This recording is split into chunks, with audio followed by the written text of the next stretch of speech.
আল্লাহর ঘর যখন হেফাজত করেছিলাম, আমি আল্লাহর একদল সেনাবাহিনী, একদল বাহিনীর মাধ্যমে আমি আল্লাহর ঘর আমি আল্লাহ হেফাজত করেছিলাম।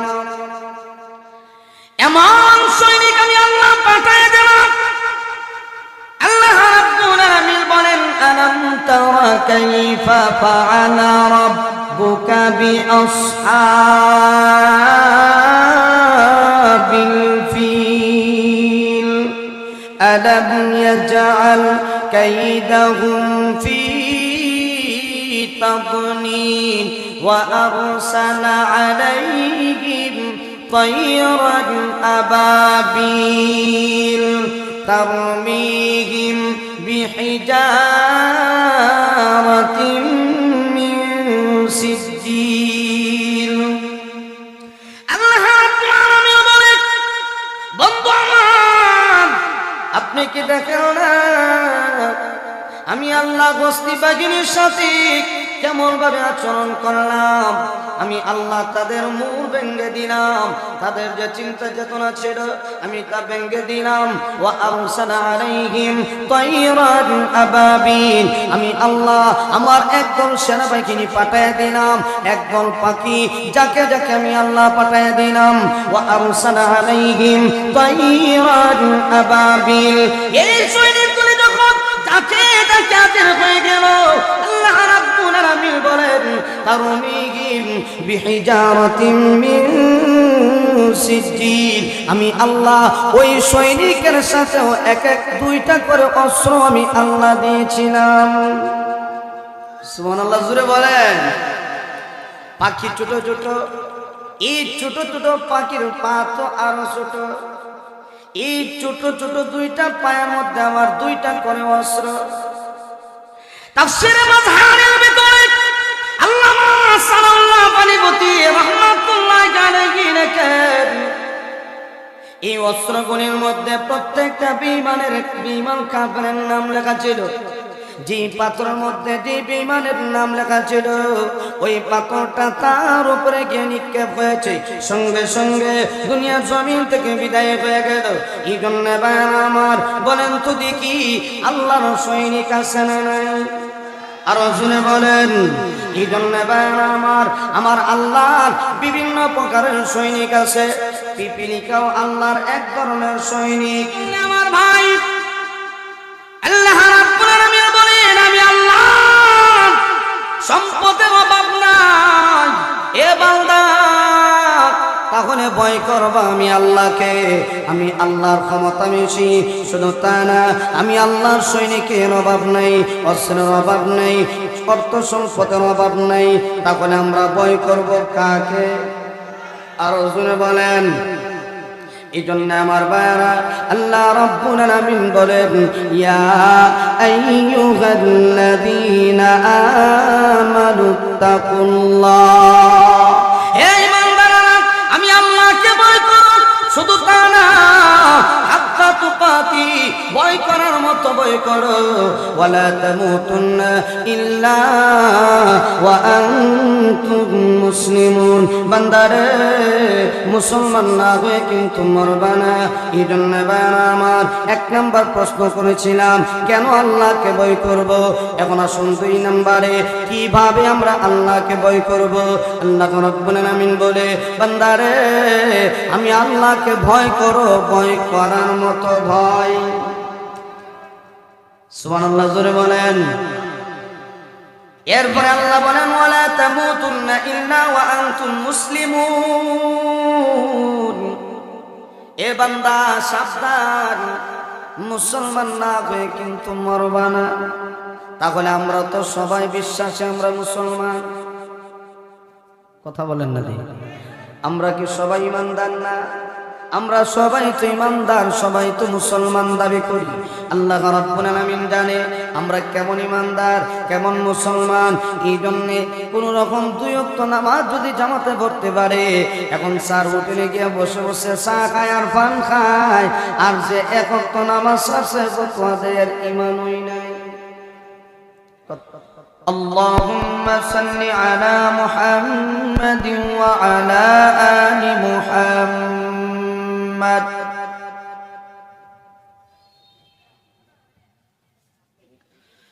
كما صليت على إبراهيم وعلى آل إبراهيم إنك حميد مجيد محبت زبان کھولے اللهم بارك على محمد وعلى آل محمد كما باركت على إبراهيم وعلى آل إبراهيم إنك حميد مجيد بلغ العلا بكماله كشف الدجى بجماله حسنت جميع خصاله صلوا عليه وآله لا إله إلا الله لا إله إلا الله لا إله إلا الله لا إله إلا الله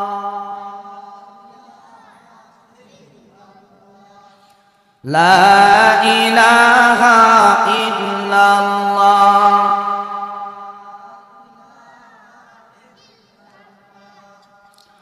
لا إله إلا الله محمد رسول الله دنیا کے صداقت میں تیرا نام رہے گا دنیا کے صداقت میں تیرا نام رہے گا اے صدیق تیرا نام سے اسلام رہے گا اے صدیق تیرا نام سے اسلام رہے گا دنیا کی عدالت میں تیرا نام رہے گا دنیا کی عدالت میں تیرا نام رہے گا اے عمر تیرا نام سے اسلام رہے گا اے عمر تیرا نام سے اسلام رہے گا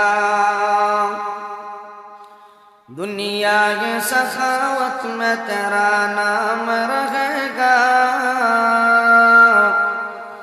دنیا کے سخاوت میں تیرا نام رہے گا اے عثمان تیرا نام سے اسلام رہے گا اے عثمان تیرا نام سے اسلام رہے گا دنیا کی شجاعت میں تیرا نام رہے گا دنیا کی شجاعت میں تیرا نام رہے گا اے علی تیرا نام سے اسلام رہے گا اے علی تیرا نام سے اسلام رہے گا الحمدللہ ঐতিহ্যবাহী দ্বীনি বিদ্যাপীঠ দনপুর বাজার হাফিজিয়া মাদ্রাসার উদ্যোগে আয়োজিত বার্ষিক ইসলামী মহাসম্মেলনে চলমান অধিবেশনের সভাপতির আসন অলঙ্কৃত করেছেন অত্র এলাকার সুপরিচিত ব্যক্তিত্ব হযরতুল আল্লাহ হযরত মাওলানা ফজলুর রহমান সাহেব হাফিজাহুল্লাহ বারাকাল্লাহু ফি হায়াতি, সকলে বলি আমিন। মুআজ্জাজ মুকাররম উলামায়ে কেরাম, মুরব্বিয়ানে আযম, আমার সমবয়স্ক প্রাণ প্রিয় যুবক ভাইয়েরা, পর্দার অন্তরালের অবস্থানরত পর্দানিশীন আমার মা ও বোনেরা, দয়াময় আল্লাহ রাব্বুল আলামিনের দরবারে লাখ কোটি শুকর আদায় করছি যে মহান আল্লাহ আপনাকে আমাকে রহমতি বরকতি জান্নাতি টুকরা মজলিসে আসার বসার, কোরআন হাদিস থেকে আলোচনা করার এবং শোনার তৌফিক দান করেছেন। এই জন্য রব্বে কারীমের দরবারে কালিমাতুশ শুকর আদায় করছি। সকলে মহব্বতে জবান খুলে আওয়াজ করে বলি আলহামদুলিল্লাহ। আজকের এই মাদ্রাসার উদ্যোগে মাহফিল, ধনপুর ঐতিহ্যবাহী একটা বাজার, একটা পয়েন্টের মধ্যে আমরা এখানে যে পরিমাণ মানুষ, একটা পয়েন্টে পরিমাণ মানুষ থাকে। আমি আশ্চর্য হইলাম আজকের এই কোরআনের মাহফিলে এত অল্প সংখ্যক মানুষ, আমার আশ্চর্য লাগতেছে। এই জন্য ভাই আমি আবদার করব, যে সমস্ত যুবক ভাইয়েরা দোকানপাটে রাস্তাঘাটে অযথা সময় নষ্ট করতেছেন, ঘোরাফেরা করতেছেন, মেহেরবানি করে আমরা সকলেই সামিয়ানার নিচে হাজির হয়ে যাই। মুরব্বী বাবারা এখনো যারা আসেন নাই, মেহেরবানি করে আমরা সকলেই চলে আসি। এটা এমন একটা বরকতি জায়গা, এই যে বিশাল বড় আয়োজন, এই যে সুন্দর একটা সামিয়ানার নিচে আমরা বসা আছি, এটা তো আমাদের কাছে সাধারণ মনে হয়। অথচ নবীজি বলেন, যেই জায়গার মধ্যে কোরআনের আলোচনা হয়, নবীর আলোচনা হয়, এমন মজলিসের মধ্যে বসলেই জীবনের গুনাহ মাফ। আপনাদের যে সুবহানাল্লাহর অবস্থা, এক হইল মানুষের অবস্থাও বলা না, সুবহানাল্লাহর অবস্থাও বলা না। আপনারা একটু জবান খুলেন, ইনশাআল্লাহ আপনাদের আওয়াজে বাজারে যারা আছে মোটামুটি আমার চেষ্টা করব। যদি আপনারা ঘুমাই থাকেন, এরা দোকানও ঘুমাইব, কোনো কথা নাই। এই জন্য মাঝে মধ্যে সুবহানাল্লাহর আওয়াজটা একটু জোরে দিবেন নি, কথা কন না দিয়ে আপনারা দিবেন তো ইনশাআল্লাহ। কেউ মুখ বন্ধ করে বই দিছে তো আমার ভাই, এই যে বরকতি জায়গা, বসলেই গুনাহ মাফ, এটা শুধু আমরা শুধুমাত্র শুনি, কিন্তু প্র্যাকটিক্যালে দেখি না। আমল দুনিয়াতে দেখার সিস্টেম নেই। এটা তখনই দেখব যখন দুই চোখ বন্ধ হয়ে যাবে। ঠিক কিনা জোরে বলেন, তো মহব্বতে আওয়াজ করে বলেন ঠিক কিনা। এই জন্য আমার ভাই, আমি কিন্তু আবার বেশি দূরেরও না, সবাই আমার আছে। আমি এলাকার বক্তা, আপনাদের বক্তা তো প্রধান অতিথি এইতেছে ইনশাআল্লাহ। আওয়াজ কেমনে দেন আর না দেন বক্তা বুঝাইবে না। তো আমার ভাই, উনি আসার আগে মাঝে মধ্যে আপনারা যদি ঘুমে ধরে, আমি একটু ঘুম ভাঙাই, বাকি উনিও আপনাদেরকে সজাগ করবেন। তো আমি আশাবাদী, যারা রাস্তাঘাটে ঘোরাফেরা করতেছেন, মেহেরবানি করে আমরা সকলে চলে আসি। আমি আপনাদের সামনে পবিত্র কুরআনুল কারীমের একখানা আয়াতে কারিমা তেলাওয়াত করছি। প্রিয় নবী সাল্লাল্লাহু আলাইহি ওয়াসাল্লামের অসংখ্য অগণিত হাদিসের ভান্ডার থেকে ছোট্ট একটা হাদিস আমি আপনাদের সামনে তেলাওয়াত করছি। আল্লাহ যদি তৌফিক দান করেন, আয়াতে কারিমা হাদিসকে সামনে রেখে কিছু সময় আলোচনা করার চেষ্টা করব ইনশাআল্লাহ। আল্লাহ যেন আমাদের সবাইকে ইখলাসের নিয়তে কিছু কথা বলার, শোনার, আমাদের সবাইকে আমল করার তৌফিক দান করেন। মহব্বতে বলি আমিন। আর একটু জবান করে আমিন। আমার ভাই, আল্লাহ রাব্বুল আলামিন বলেন, ইয়া আইয়ুহাল্লাযীনা আমানুত্তাকুল্লাহ, হে ঈমানদারেরা, আমি আল্লাহকে ভয় করো, হাক্কা তুকাতি, ভয় করার মতো ভয় করার মতো ভয় করো। ওয়ালা তামুতুন্না ইল্লা ওয়া আনতুম মুসলিমুন, সাবধান, মুসলমান না হয়ে কিন্তু মরবা না। মুসলমান না হয়ে মৃত্যুবরণ করিও না। কথাটা কার? আরো আস্তে কোন, আরো আস্তে কোন, আর একটু আস্তে কোন। আস্তে করলে জুড়ে কোন, তাহলে সবাই মহব্বতে বলেন আল্লাহর নামটা একবার বলেন, আল্লাহ। মাশাআল্লাহ। তো আমার ভাই, আল্লাহ বলেন সাবধান, মুসলমান না হয়ে কিন্তু মৃত্যুবরণ করিও না। দুনিয়াতে আমি আল্লাহকে ভয় করো, ভয় করার মতো। তো আমার ভাই, আল্লাহ আমাদেরকে বলেন ভয় করার মতো ভয় করো। তো প্রশ্ন হইল, কেন ভয় করব? কেন ভয় করব? প্রশ্ন বুঝছেন আপনারা? আল্লাহ তো বললেন যে ভয় করো, তাহলে এক নাম্বার কেন ভয় করব, দুই নাম্বার কিভাবে আল্লাহকে ভয় করব, তিন নাম্বার আল্লাহকে ভয় করলে আমাদের লাভ কি হবে। ভয় করব তো ঠিক, তো লাভটা কি হবে? আজকে দুনিয়ার মানুষ তো লাভের ভাগল। আপনারা আরো জোরে কন, লাভের পাগল। যেই দিকে দেখা লাভ আছে, এই দিকে দিনে রাইতে চক্কর দেয়। লাভ তো তখনই হয় যখন নির্বাচনটা আসে।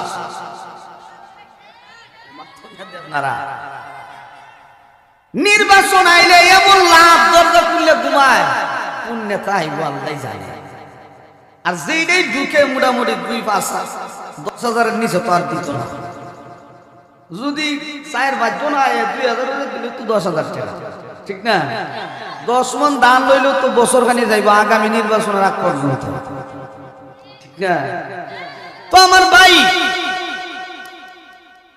মানুষ লাভের পাগল। যেদিকে লাভ হয় ওইদিকে মানুষে দৌড়ায়। এই যে দনপুর বাজার, এখানে শত শত ব্যবসায়ী ভাইয়েরা ব্যবসা করে। কোন ব্যবসায়ী এমন আসেনি মাস শেষে হিসাব করে দেখা যায় যে তার 5,000 টাকা লস হয়। যদি কোনো বিবেকবান মানুষ হয়, ব্যবসায়ী হয়, একে আর জিন্দিগিতে ব্যবসা করবো? প্রতি মাসে যদি 5,000-10,000 টাকা তার নিজের ক্যাশ থেকে বের হয়, কেউ ব্যবসা করবো নি? আর কেউ যদি দেখে আমি সকাল 10টার সময় এলাম, রাত্রে আবার 10টায় গেলাম, সারাদিন আমার 4,000 টাকা লাভ হয়। এখন লোকটা চিন্তা করবে 10টার সময় এলে যদি 4,000 টাকা লাভ হয়, ফজরের পর আইলে তো 3,000 বাড়বে। আর ওইদিকে রাত্রে 1টার সময় গেলে আরো ডাবল বাড়বে। এটা কিন্তু বুঝে মানুষ দুনিয়ার পাগল। দুনিয়ার লাভ মানুষে বুঝে, কিন্তু আখিরাতের লাভ বুঝে না। যদি বুঝতো এত বড় প্যান্ডেল দেখালি থাকতো না, ঠিক কিনা জোরে বলে? দুনিয়াতে যেমন বাকি দেখে, আখিরাতে বাকি থাকবো, জান্নাত লাগবো, ঠিক কিনা জোরে বলে? তো আমার ভাই, এক নাম্বার প্রশ্ন স্মরণ রাখবেন, কেন ভয় করব? আল্লাহকে কেন ভয় করব? 2 নাম্বার কিভাবে ভয় করব? 3 নাম্বার আল্লাহকে ভয় করলে আমাদের লাভ কি হবে? স্মরণ থাকবে ইনশাআল্লাহ। এক একটা পয়েন্টে আলোচনা হবে ইনশাআল্লাহ। তো আমরা কেন আল্লাহকে ভয় করব? কেন একটা প্রশ্ন। এটা বুঝার জন্য আমি আপনাদের সামনে সংক্ষিপ্ত আকারে কিছু আলোচনা করতে হবে, তাহলে আলোচনাটা বুঝতে আপনাদের সহজ হবে। পৃথিবীর জমিনে মানুষ দুনিয়াতে চলে, সবাই কিন্তু যার যার হাতে 3.5 হাত, না কেউ 4 হাত আছে? কথা বলেন না দিন। প্রত্যেকে যার যার হাতে 3.5 হাত, কিন্তু এর পরেও প্রত্যেকেই 3.5 হাত মানুষ দুনিয়ার ক্ষেত্রে একজন আর একজনকে ভয় করে কি করে না? কেন ভয় করবে? সে যেমন 3.5 হাত, আমিও তো 3.5 হাত, তাহলে ভয় কিসে? তাফসীরের কিতাবের ভিতরে লেখা হয়, দুনিয়ার জমিনে মানুষ একজন আর একজনকে ভয় করে চারটা কারণে। কয়টা কারণে? আলোচনা যদি বুঝেন তাহলে হা না বলবেন। কয় কারণে মানুষে ভয় পায়? একজন আর একজনকে চারটা কারণে ভয় পায়। এক নাম্বার, যার ক্ষমতা বেশি লোকে তারে ভয় পায়। কথা বলেন না দিন, যার ক্ষমতা বেশি লোকে তারে ভয় পায়। দুই নাম্বার, যার সৈনিক বেশি, যার সৈনিক বেশি লোকে তারে ভয় পায়। ঠিক কিনা জোরে বলেন? যেই গোষ্ঠীর মধ্যে লাঠি বেশি, এই গোষ্ঠীর সাথে কেউ লাগেনি এত সহজে, কারণ লাগলেই বিপদ, লাঠিওয়ালা বেশি। এক সাইডে যদি 40টা যুবক থাকে পুরা এলাকা ঘেরাও, বাঁচার কোনো উপায় নাই। তাহলে দুনিয়াতে একজন আরেকজনকে ডরায়। দুই নাম্বার কারণ, যার সৈনিক বেশি লোকে তারে ভয় পায়। তিন নাম্বার, যার অস্ত্র বেশি লোকে তারে ভয় পায়। ঠিক কিনা জোরে বলেন? সন্ত্রাস, এই সন্ত্রাসকে যদি কেউ দেখে তাহলে মানুষ ভয় পায় না? তার সাথে অস্ত্র থাকে, একটা পিস্তল থাকে, যার লগে পিস্তল থাকে 24 ঘন্টা, এর পিছনে কেউ কেউ গুতা দিব নি? হ্যাঁ, কেউ গুতা দিত না। কেন? ভয় পাবে। কারণ যদি গুতা দেয় তাহলে গুলি করে মারি দিবে। অতএব এর লগে লাগার দরকার নাই। তাহলে 3 নাম্বার হইল, যার অস্ত্র বেশি লোকে তারে ভয় পায়। 3 নাম্বার। 4 নাম্বার হইল, যার টাকা পয়সা বেশি, অর্থ সম্পদ বেশি লোকে তারে ভয় পায়। কারণ তার টাকা আছে, টাকার কোনো অভাব নাই। আপনি তার সাথে লাগবেন, আপনাকে এমন ভাবে সাইজ করবে, হয়তো আপনার হাত ভেঙে দিবে, না হয় পা ভেঙে দিবে, প্রয়োজন হলে দুনিয়া থেকে বিদায় করে দিবে। মামলা করবেন, কোনো লাভ হবে না, কারণ পুলিশ তার পকেটে। কথা বলেন? পুলিশ তার পকেটে। আপনি যতই মামলা হামলা করেন, সে টাকা দিয়ে সব ঘুরে নেবে। আর এখন তো বর্তমানের বিচারের অবস্থা তো এমন হয়, টেবিলের তলে ধরাই দিলে বিচার ঘুরিয়ে যায়। আপনারা ঠিক কিনা জোরে বলেন? টেবিলের নিচে দিয়ে কোন রকম যদি 10,000 ধরায় দেওয়ান যা, স্যার বিচার কিন্তু এমনি দিব, এমনি দিলে কিন্তু খবর আছে, তাহলে দেখবেন বিচার ঘুরে যায়। যারা মজলুম এরা আরো দুর্বল, আর যারা দুর্বল এদের আরো বেশি যাতে। কিনা জোরে বলেন? এই জন্য আমার ভাই, মানুষ দুনিয়ার জমিনে একজন আর একজনকে ভয় করে। চারটা কারণে একজন আর একজনকে ভয় করে। নাম্বার 1, যার ক্ষমতা বেশি লোকে তারে ভয় পায়। 2 নাম্বার হইল, যার সৈনিক বেশি লোকে তারে ভয় পায়। 3 নাম্বার, যার অস্ত্র বেশি লোকে তারে ভয় পায়। 4 নাম্বার হইল, যার অর্থ সম্পদ বেশি, টাকা পয়সা বেশি লোকে তারে ভয় পায়। আল্লাহ রাব্বুল আলামিন বলে, এ জগতের মানুষ, তোমরা যে কারণে একজন আর একজনকে ভয় পাও, এই 4টা গুণ তো আমি আল্লাহর ভিতরে বিদ্যমান আছে। বান্দারে, আমি আল্লাহর ক্ষমতা কম না, আমি আল্লাহর ক্ষমতা বেশি। শুধু তা না, আমি আল্লাহর সৈনিকের অভাব নাই, আমি আল্লাহর অস্ত্রের অভাব নাই। 4 নাম্বার, আমি আল্লাহর অর্থ সম্পদের অভাব নাই, আমি আল্লাহর টাকা পয়সার অভাব নাই। ঠিক কিনা জোরে বলেন? এ ভাই, আমার আল্লাহর ক্ষমতা কম না বেশি? বর্তমানে সরকারের চাইতে কম না বেশি? ফেরাউনের চাইতে কম না বেশি? নমরুদের চাইতে কম না বেশি? আমার আল্লাহর ক্ষমতা এত বেশি। আমার আল্লাহ বলে, বান্দারে, আমি আল্লাহ মাঝে মধ্যে এমন ভাবে কিছু কিছু ক্ষেত্রে আমি আল্লাহর ক্ষমতা দেখাই তোমরা বুঝার জন্য। আমি আল্লাহর পাওয়ার এত বেশি, আমি আল্লাহ যাকে ধরি এত সহজে ছাড় দেই না। শুধু তা না রে বাবা, আল্লাহ রাব্বুল আলামিন বলে, আমি আল্লাহর পাওয়ার এত বেশি, আমি আল্লাহ এত সহজে ছাড় দেই না। শুধু তা না, যখন মানুষকে সুযোগ দেই, যখন মানুষকে ছাড় দেই, এত সহজ আমি আল্লাহ ধরি না। কেন ধরি না জানো? আমি আল্লাহ তোমাকে দুনিয়ার হায়াত দিলাম। বান্দারে, সর্বোচ্চ তুমি 70 বছর, 80 বছর, আর না হয় 60 বছর, আর না হয় 50 বছর, 40 বছর তোমার ওই হায়াতে জিন্দেগি আমি আল্লাহ তোমাকে দিলাম। এ বান্দা, এই হায়াতে হায়াতে জিন্দেগি যখন শেষ হয়ে যাবে আবার আমি আল্লাহর কাছে ফিরে আসতে হবে, যাওয়া লাগবে নি? আরো জোরে বলেন। আল্লাহ রাব্বুল আলামিন বলে, ও জগতের মানুষ শোনো, আমি আল্লাহ তোমাকে দুনিয়াতে দিলাম, এই দুনিয়াটা তোমাদের জন্য চিরস্থায়ী না। আমি আল্লাহ তোমাকে স্বাধীনতা দিলাম বান্দারে, দুনিয়াতে তোমাকে ছেড়ে দিলাম, চিরস্থায়ী না, ক্ষণস্থায়ী জিন্দেগি। এই জন্য দেখবেন কেউ 40 বছর করেই মারা যায়, কেউ 50, এখন বর্তমানে 80 বছর পরে কেউ যায় না, দুনিয়ার জমিন থেকে বিদায় হয়ে যায়। এই জন্য আল্লাহ রাব্বুল আলামিন বলে, আফা হাসিবতুম আন্নামা খালাকনাকুম আবাথা ওয়া আন্নাকুম ইলাইনা লা তুরজাউন। আল্লাহ রাব্বুল আলামিন বলে, বান্দারে তোমরা কি ধারণা করো আমি আল্লাহ তোমাদেরকে দুনিয়ার জমিনে অনর্থক পাঠাইলাম? না না, আমি আল্লাহ কেন তোমাদেরকে দুনিয়াতে দিলাম? শুধু খাইবা আর ঘুমাইবা, এই জন্য আমি আল্লাহ তোমাদেরকে দুনিয়াতে দেই নাই। সুম্মা ইলাইনা লা তুরজাউন, এ বান্দা আবার কিন্তু আমি আল্লাহর কাছে ফিরে আসতে হবে, ঠিক কিনা জোরে বলেন। এই জন্য আল্লাহ রাব্বুল আলামিন বলে, দুনিয়াতে তোমাদেরকে পাঠাইলাম একটা কাজ করার জন্য, যে কাজটা হলো তোমরা শুধুমাত্র আমল করবা, ইবাদত করবা। আমি আল্লাহর বান্দারে, ইবাদত যদি তুমি করো দুনিয়াতেও সম্মান পাইবা, পরকালেও সম্মান পাইবা। এই জন্য আল্লাহ বলে, আমি আল্লাহ তোমাদেরকে দুনিয়াতে স্বাধীনতা দিলাম। কেউ চাইলে নামাজ পড়তে পারে, নাও পড়তে পারে, আমি আল্লাহ তোমাকে স্বাধীনতা দিলাম।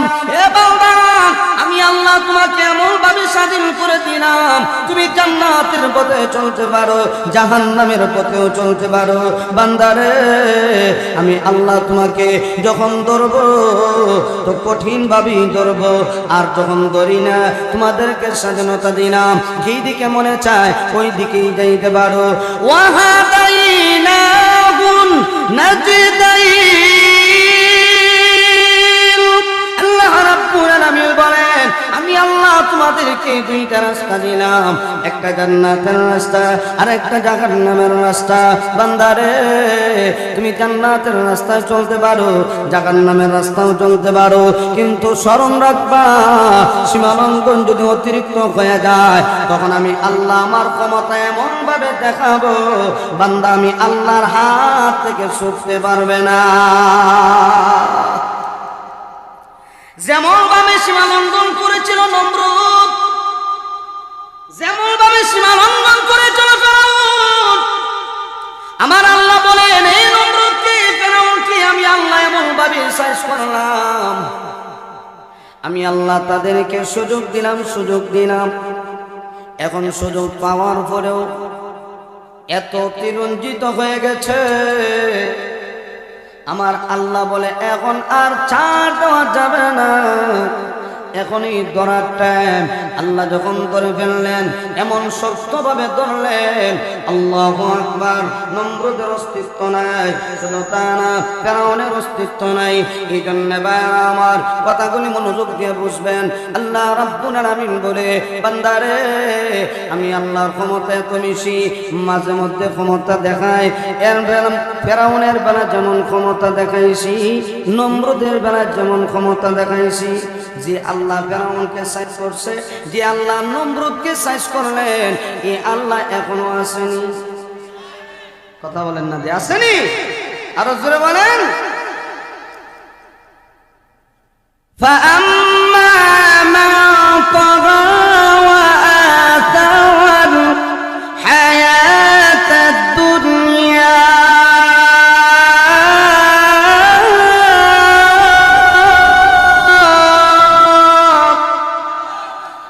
আল্লাহ বলে, যারা সীমা লঙ্ঘন করে, ওয়াআতার আল হায়াত দুনিয়া, দুনিয়ার জীবনকে প্রাধান্য দেয়, আল্লাহ বলেন আমি আল্লাহ যখন অতিরঞ্জিত হয়ে যায় তখন আমি কঠোর করে ধরে ফেলি, যেমন নমরুদের ধরছি। কেমন ভাবে আল্লাহ নমরুদের ধরছে একটু দৃষ্টান্ত দিয়ে বোঝায়। নমরুদ যখন বিশাল অগ্নিকুণ্ড তৈরি করছে, ইব্রাহিম আলাইহিস সালাতু ওয়াস সালামকে আগুনের মধ্যে ফেলাই দিল, এখন এই নমরুদ বিশাল অগ্নিকুণ্ড যখন তৈরি করলো, বিশাল আগুন, উত্তপ্ত আগুন, এই আগুনের মধ্যে যখন ইব্রাহিম আলাইহিস সালাতু ওয়াস সালামকে ফেলে দিল, ফেলে দেওয়ার পরে আগুন ইব্রাহিম নবীকে জ্বালাইবে দূরের কথা, আগুন ফুলের বাগান হয়ে গেছে। সুবহানাল্লাহর আওয়াজটা একটু মহব্বতে আওয়াজ করেই বলে, ফুলের বাগান। ইয়া নারু কুনি বারদাও ওয়া সালামান আলা ইব্রাহিম নবীর জন্য আগুন শীতল হয়ে গেল, ফুলের বাগানে পরিণত হয়ে গেল। নমরুদে এত পরিশ্রম করে বিশাল অগ্নিকুণ্ড তৈরি করলো, এত বিশাল বড় আয়োজন করলো, কিন্তু ইব্রাহিম নবীকে মারতে পারলো না, আগুনে জ্বালাইছে না। এখন নমরুদে আগুন রে জিগা, কিরে এ আগুন, তোর কি ফাওয়ার নাই ইব্রাহিম রে জ্বালাইতে, কি ফাওয়ার কি তোর নাই? যেই কালে নমরুদ এই কথা কইছে, তাফসীর মাজহারিতে আল্লামা সানাউল্লাহ ফানিপতি রহমাতুল্লাহ আলাইহি লেখে, তখন আমার আল্লাহ আগুনের জবান খুলে দিয়েছে। ইয়া আল্লাহ, যেমনে সুবহানাল্লাহ কই না আপনারা, বুঝলাম না, আর একটু মহব্বতে বলেন না সুবহানাল্লাহ। এই যে জামালপুর, শেরপুর, ময়মনসিংহ গেলে আল্লাহ, এরা সুবহানাল্লাহ কইতে বুঝুই না। তো মাঝে মাঝে যদি বলি সুবহানাল্লাহ, তো অনেক সময় দেখা যায় অনেক মুরব্বী চাচা বয়ে বয়ে বুট খায়। সুবহানাল্লাহ কইতে দূরের কথা, বুট খায়। এখন যখন সুবহানাল্লাহ কইব, মুখের মধ্যে খালি বুট দিছে, আর এমনি সুবহানাল্লাহ কথা বলবো না, বুট ফরি যাব, সুবহানাল্লাহ কয় না, মুখ বন্ধ করে রাখে, যদি বুট ফরি যায়। তা আপনাদের দশা দুই রয়েছে, সুবহানাল্লাহ মহব্বতে বলে আল্লাহ। তো আমার ভাই নমরুদে যখন আগুন রে কইছে, কিরে তোর কি ফাওয়ার নাই, তখন আগুনে ডাক দেয়া কয়, নমরুদ আমি আগুনের ফাওয়ার আছে না নাই, আমার কাছে একটু আয়াত দে। সুবহানাল্লাহ কইতেন না, এ নমরুদ আমার কাছে একটু আয়াত দেখ, আমি আগুনের ফাওয়ার আছে না নাই। যে খালি কথা কইছে, আগুনের জবান করছে, নমরুদের এই আওয়াজ শুনে এখন বাগে দৌড়ে। এখন যখন ভাগতে শুরু করছে, রাস্তার মধ্যে ল্যাংরা মশা বই দিয়েছে। কেটা বইছে? ল্যাংরা মশা। এই ল্যাংরা মশা আল্লাহ ডাক দেখো, আল্লাহ যাইতেছে গা বড়ডা বাগে, আল্লাহ যদি একটু অনুমতি দাও আমি একটু সাইজ করতাম। বলে যা সাইজ কর। আর সমাজের মধ্যে যে ল্যাংরা গুলা তোর কানা, এটা কিন্তু বড় বিদ্রোহী। আমরা এই এলাকা নাই, সিলেট শহরের দিকে আল্লাহ চোখকে দেখে নাই, মানুষের ভুল করে, আর তারা না ফুরি যা পিছনে লাগে, বড় বিদ্রোহী। তো ল্যাংরা মশা ঠ্যাং ভাঙ্গা, তো মশা আল্লাহ যাইতেছে গা বড়টা, একটু অনুমতি দিলে আমি একটু সাইজ করতাম। যা অনুমতি দিছি, যেখানে অনুমতি পাইছে মশা বুন হইয়া সুজা নাক দিয়ে ঢুকিয়া বরাবর সিনা শোনো মগজ হয়েছে। এখন মগজ বইয়া যখন কামড় মারে, এখন নমরুদের ডান দিকে হাত দিয়ে থাপ্পড় মারে, এখন বাম দিকে কামড় দেয়, বাম দিকে থাপ্পড় মারে, পিছনে কামড় দেয়, পিছনেও থাপ্পড় মারে। এখন হাতের আঘাত তো আর লাগে না, আমার দল বড় কই জুতা লো জুতা। এখন নম্র দেখো জুতা লো, যে খালি জুতা লইছে, এখন যে জুতা লইছে জুতার ঠিকাদার বাড়ি দিব, এও চিন্তা করে নেতার মাথার মধ্যে জুড়ে বাড়ি দিল আমার চাকরি জায়গা, ঠিক না? এখন জুতা লইছে, লইয়া যখন আস্তে আস্তে বাড়ি দে, নেতা কই তা বাড়ি হইতো না, তো জুড়ে দিবে। এখন হেও চিন্তা করে যদি জুড়ে দিই তাহলে আমার চাকরি তুই না থাকে, জুতার বাড়ি কেন লাগে কথা মানে, তুই জুড়ে বাড়ি দেন জুতার বাড়ি কেন লাগে। এখন এর চাকরি শেষ, আরেকটা রেডি কর। এখন আরেকটা যখন রেডি করছে, এরা ডাক দেখ জুতার বাড়ি কাম হইতো না, মুগুল মুগুর। এখন যখন মুগুল লইছে, এখন হেও মুগুরের দায়িত্ব ভাইয়া চিন্তা করে আল্লাহ যদি নেতার মাথার মধ্যে জুড়ে বাড়ি দেয়, ফাইটতে গেলে চাকরি নেই, এও বড় টেনশন আছে। এখন মুগুল নিয়ে যখন আস্তে আস্তে বাড়ি দেয়, নম্রদ হইতে বাড়ি হইতো না, জুড়ে দিবে, এও চিন্তা করে জুড়ে বাড়ি দিলেও সমস্যা। এখন নম্রদ কি আল্লাহ এখনো আসেনি, কথা বলেন না আসেনি, আরো জোরে বলেন আছে না নাই? আল্লাহ রাব্বুল আলামিন বলেন, ও বন্ধু আমার, আমি আল্লাহর ঘর যখন হেফাজত করেছিলাম, আমি আল্লাহর একদল বাহিনীর মাধ্যমে আমি আল্লাহর ঘর আমি আল্লাহ হেফাজত করেছিলাম।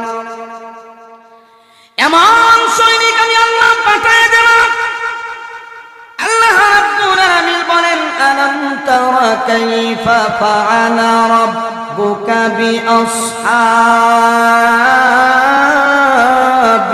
ফিল আলাম ইয়াজআল কাইদাহুম ফি তাদনীন ওয়া আরসালা আলাইহিম طيرا أبابيل ترميهم بحجارة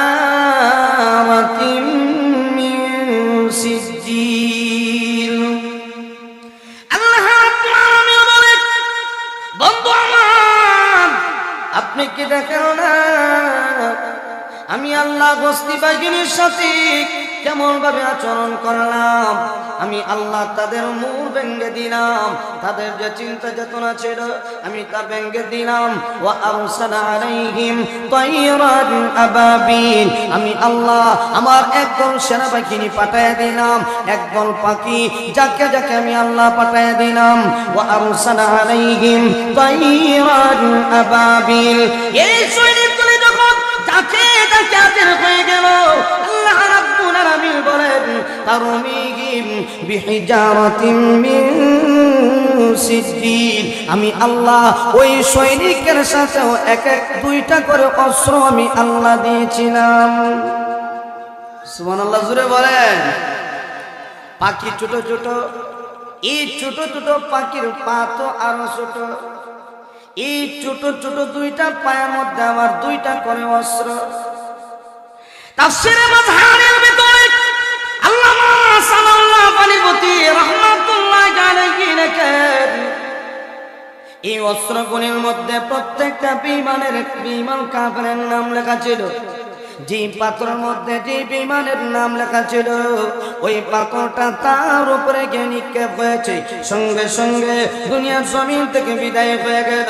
এই জন্য ভাইরা আমার, বলেন তো দেখি আল্লাহর সৈনিক আছে না নাই? আরো শুনে বলেন। এই জন্য ভাইরা আমার আল্লাহর বিভিন্ন প্রকারের সৈনিক আছে। পিপিলিকাও আল্লাহর এক ধরনের সৈনিক, ঠিক কিনা জোরে বলেন। বেঙ্গল সিনন্নি বেঙ্গুল, এটাও আল্লাহর এক ধরনের সৈনিক। আল্লাহ যদি কয়, এ বেঙ্গুলের গোষ্ঠী কই নেতারে সাইজ কর, ঘন্টা লাগবে না মনে করে, 1 মিনিটের ভিতরে সাইজ হয়ে যায়। আল্লাহর সৈনিক, সুবহানাল্লাহ। কত ধরনের সৈনিক আল্লাহর আছে, হিসাব নাই।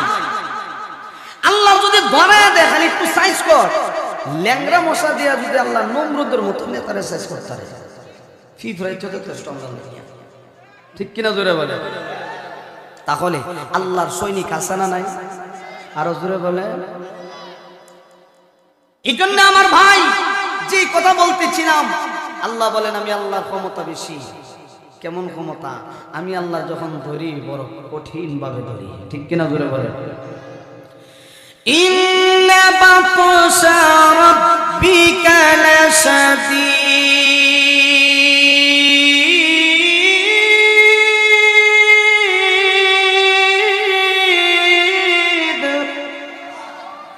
আল্লাহ বলেন আমি আল্লাহর ধরা বড় কঠিন, যখন ধরবো সেই দিন তার হইবা। এখন তোমাদেরকে ধরি না, সুযোগ দিলাম, ঠিক কিনা জোরে বলেন। আল্লাহ সুযোগ দিছে। এই জন্য আমার ভাই, 4 নাম্বার হলো আল্লাহর অর্থ সম্পদের অভাব নাই, আল্লাহর টাকা পয়সার অভাব নাই, জমিন টাকার। আরো জোরে বলেন, জমিন আল্লাহ। আল্লাহ রাব্বুল আলামিন বলেন, ওয়া মিম্মা রাযাকনাহুম ইউনফিকুন। এ দুনিয়ার বান্দা বান্দিরা, আমি আল্লাহ দেওয়া সম্পদ থেকে আমি আল্লাহর রাস্তায় খরচ কর। তাহলে বোঝা গেল সম্পদের মালিক কে? জমিনের মালিক কে? এখন যদি বলেন না না সম্পদের মালিক আমার বাপ দাদা, এই সম্পদটা আমার বাপ দাদা, যদি কেউ এই কথা কয় তাহলে তার দাদার কাছে সম্পদ ছিল, দাদা বিদায় হয়ে গেছে এখন বাবার কাছে, এখন বাবা বিদায় হয়ে গেলে সন্তানের কাছে, এখন সন্তান বিদায় হয়ে গেলে নাতির কাছে। এইভাবে খালি মানুষ পরিবর্তন হয় কিন্তু জমিন জমিনের জায়গাতেই আছে। কথা বলেন না? জমিন কি জমিনের জায়গাত না? এই যে দনপুর বাজার কিয়ামতের আগ পর্যন্ত এই জায়গা কি বলা যাইব না? কথা বলেন না দি, বলা যাইব না? তুই দিয়া জায়গা তার জায়গা তুই থাকবে, কিন্তু এক একজন মালিক আসতে পারে, কিয়ামত পর্যন্ত মালিক আসবে, কিন্তু জমিন হলো আল্লাহ।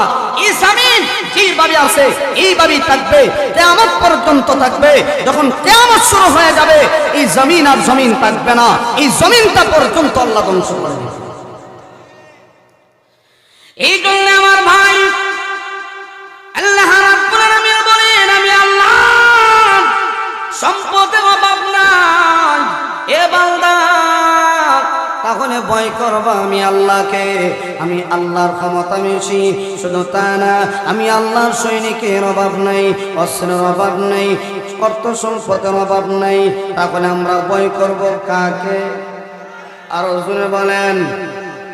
এই জন্য আমার ভাইরা আল্লাহ রাব্বুল আলামিন বলেন ইয়া আইয়ুহাল্লাযীনা আমানুত্তাকুল্লাহ, হে ঈমানদাররা আমি আল্লাহকে ভয় করো। শুধু তা না, হাক্কা তুকাতি, ভয় করার মতো ভয় করো। ওয়ালা তামুতুন্না ইল্লা ওয়া আনতুম মুসলিমুন, বান্দারে মুসলমান না হয়ে কিন্তু মরবা না। এই জন্য ভাইরা আমার এক নাম্বার প্রশ্ন করেছিলাম কেন আল্লাহকে ভয় করব। এখন আসুন 2 নম্বরে কিভাবে আমরা আল্লাহকে ভয় করব। আল্লাহ রাব্বুল আলামিন বলে বান্দারে আমি আল্লাহকে ভয় করো, ভয় করার মতো ভয়। সুবহানাল্লাহ, জোরে বলেন। এরপরে আল্লাহ বলেন ওয়ালা তামুতুন্না ইল্লা ওয়া আনতুম মুসলিমুন, এ বান্দা সাবধান, মুসলমান না হয়ে কিন্তু মরবা না। তাহলে আমরা তো সবাই বিশ্বাসী, আমরা মুসলমান। কথা বলেন না? আমরা কি সবাই ইমানদার না? আমরা সবাই তো ইমানদার, সবাই তো মুসলমান দাবি করি। আল্লাহ রাব্বুল আলামিন জানে আমরা কেমন ইমানদার, কেমন মুসলমান। এই জন্যে কোন রকম 2 ওয়াক্ত নামাজ যদি জামাতে পড়তে পারে, এখন 4 হোটেলে গিয়ে বসে বসে চা খায় আর পান খায়, আর যে 1 ওয়াক্ত নামাজ সারছে তাদের ঈমানই নাই। কথা কন না দি, 2 ওয়াক্ত নামাজ পড়া এখন বেটা এমন নামাজ হইছে, এখন যে বেটা 1 ওয়াক্ত নামাজ ছেড়ে দিছে কোন রকম, এই বেটার ঈমান নাই, ফতোয়া দেয়। আর তোমার ঈমান যে কেমন আছে এটা আল্লাহ ভালোই জানে, ঠিক কিনা জোরে বলেন। আমরা সবাই ঈমানদার দাবি করি ঠিক, কিন্তু অনেক মুসল্লি এমন আছে সাপ্তাহিক ছাড়া আর শেষ হয়ে যায়, আছে না নাই? আর কিছু ঈমানদার মুসল্লি এমনও আছে 2 ঈদের নামাজ ছাড়া আর কপাল মারিত লাগাই, খালি গুমানি লাগে কোন রকম মাথাটা লাগা, কপাল আর মারিত লাগে না, 2 ঈদ ছাড়া মাথা লাগে না। এই জন্য আমার ভাই, এই জন্য আল্লাহ রাব্বুল আলামিন বলে আমি আল্লাহ জানি তোমরা কেমন ঈমানদার। এই জন্য আমার ভাই আল্লাহ, আমরা তো ঈমানদার দাবি করি, আল্লাহ বলেন ও ঈমানদারেরা তোমরা ঈমান আনো। সুবহানাল্লাহ, জোরে বলেন। আল্লাহ আমাদেরকে ঈমানের দাওয়াত দেয়, আমরা তো ঈমানদার দাবি করি, এরপরে আল্লাহ আমাদেরকে ঈমানের প্রতি দাওয়াত দেন। সুবহানাল্লাহ, জোরে বলেন। আমিনু কামা আমানান নাস,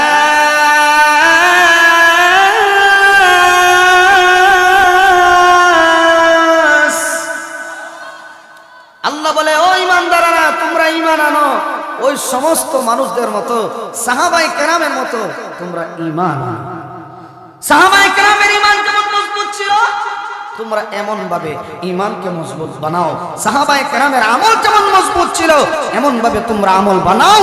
সাহাবায়ে কেরাম দুনিয়ার কোনো কিছুকে ভয় করতেন না, ঠিক কিনা জোরে বলেন। এখন যদি প্যান্ডেলের কোনো একদিক দিয়ে যদি দৌড় মারে একটা বাঘ ঢুকে, তাহলে কোনো শ্রোতা আর বক্তা কেউ স্টেজে থাকবো মনে হবে না। দৌড় জুতা মোজা ফালায় এত আগে জান বাঁচায়, পরে জুতা যদি ভাইতে পাই না এক জোড়া কিনা। বাঘের নাম শুনলে মানুষও দৌড়ায়, ঠিক কিনা জোরে বলেন। আর সাহাবায়ে কেরাম বাঘের উপরে সওয়ারি হইয়া বিষাক্ত সাপকে শাবক বানায়া তারা চলাচল করছে। সুবহানাল্লাহ জোরে কইতেন না। এই জন্য আল্লাহ রাব্বুল আলামিন বলে,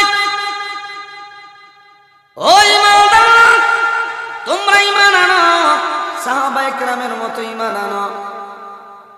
এই জন্য ভাইরা আমার, সাহাবায়ে কেরামের ঈমান যেমন মজবুত ছিল, তাদের আমল এমন মজবুত ছিল। আল্লাহ রাব্বুল আলামিন বলে, সাহাবায়ে কেরামের প্রতি আমি আল্লাহ সন্তুষ্ট, সাহাবীরাও আমি আল্লাহর প্রতি সন্তুষ্ট। রাদিয়াল্লাহু আনহুম ওয়া রাদু আন। এই জন্য ভাইরা আমার, কেমন ছিল সাহাবায়ে কেরাম, তাদের ঈমান, তাদের আমল। আল্লাহ রাব্বুল আলামিন তাদেরকে এত পাওয়ার দিয়েছিল, সাহাবায়ে কেরাম দুনিয়ার কোনো কিছুকে ভয় পায় না। একদল সাহাবীরা দ্বীনের জন্য বের হয়ে গেল, দ্বীনের দাওয়াতের জন্য একদল সাহাবীরা যখন বের হয়ে গেল, সফর করতে করতে এক জায়গার মধ্যে যাওয়ার পরে একটা পাহাড়, এই পাহাড়ের পার্শ্ববর্তী একটা জঙ্গল, এই জঙ্গলের পাশে যখন চলে গেল, তখন সন্ধ্যা হয়ে গেল। সাহাবীরা সিদ্ধান্ত নিল, এখন আমরা আর সফর করবো না, রাত্রিবেলা রাস্তা দেখা যাবে না, আমরা কোথায় যাব? অতএব সাহাবীরা পরামর্শ করে এই জঙ্গলের মধ্যে রাত্রে অবস্থান করার জন্য সিদ্ধান্ত নিল। একদল সাহাবী তারা বলে, এই জঙ্গলের ভিতরে যত হিংস্র প্রাণীগুলি আছে সব বের হয়ে যাও, কয়েক মিনিটের ভিতরে তোমরা জঙ্গল থেকে বিদায় হয়ে যাও। আমরা নবীর সাহাবী, আমরা সাহাবীরা আজকে রাত্রিতে জঙ্গলের মধ্যে অবস্থান করব। যে সাহাবী আওয়াজ দিল, এমনি দেখা যায় বাঘ তার বাচ্চা নিয়ে রওনা হয়ে গেল, বিচ্ছু তার বাচ্চা নিয়ে রওনা হয়ে গেল, বিষাক্ত সাপ তার বাচ্চাগুলি নিয়ে রওনা হয়ে গেল। মুহূর্তের ভিতরে জঙ্গল খালি হয়ে গেল। সাহাবীরা রাত্রিবেলা এই জঙ্গলের মধ্যে অবস্থান করেছে। সাহাবায়ে কেরামের আওয়াজের মধ্যে কত পাওয়ার ছিল! এ ভাই, খলিফাতুল মুসলিমিন হযরত ওমর রাদিয়াল্লাহু আনহু কেমন ছিল? নবীর সাহাবী হযরত ওমর, যে ওমরকে শয়তানও ভয় পাইত। সুবহানাল্লাহ জোরে বলেন। হযরত ওমর রাদিয়াল্লাহু আনহু যে রাস্তা দিয়ে আইতেন, শয়তান যদি দেখত অন্য রাস্তা দিয়ে ভাগত, ধোঁকা দিত, এই সুযোগই নাই। হযরত ওমরে দেখলে শয়তানে 500 দুধ দিয়ে ভাগত, যে বড় যদি দরকারে উপায় নাই। হযরত ওমর, মদিনার মধ্যে ভূমিকম্প শুরু হয়েছে। হযরত ওমর জমিনের মধ্যে দাঁড়ায় আছে, হাতের মধ্যে লাঠি। যখন জমিন নড়ে, হযরত ওমর কয়, তোর বুকের ভিতরে আমার নবী শুয়ে আছে। সুবহানাল্লাহ জোরে বলেন। হযরত ওমর লাঠি দিয়ে আঘাত করলেন আর বললেন, থেমে যা।